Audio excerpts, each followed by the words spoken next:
The question really is what to do now. Will this continue? Will we get that talked about pullback? It's almost more difficult now to decide, with the market having been so strong, than it would have been in a much different environment where things were not so good and stocks were in general a lot cheaper.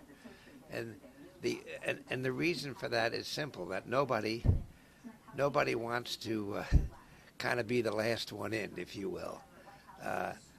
It's not about buying on the top. It's obviously about buying value when stocks are reasonably inexpensive, and not necessarily across the board, because it's all about individual stocks, of course, not about a general market.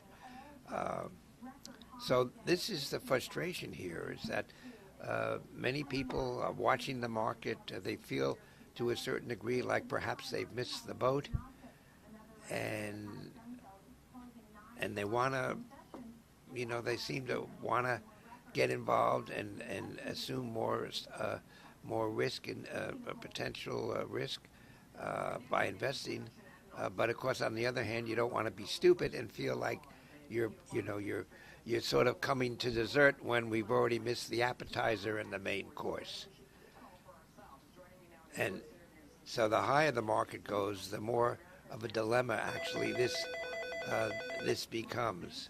I don't know what the answer is. What I do know is that clearly, for those people who have been on the sidelines and who want to participate, it becomes a little more difficult simply because the values are just not that compelling or that obvious. And so there's a tendency to gravitate to stocks that perhaps have not participated because on a relative basis they look cheap. But the problem with that scenario is that they are usually cheap for a reason.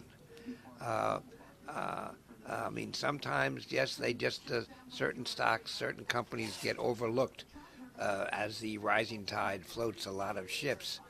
But in many cases, those stocks and companies that are sort of left behind, if you will, are left behind for a reason. So I would simply suggest, if in fact that's the direction that people might be thinking or moving in, that they need to actually be extra careful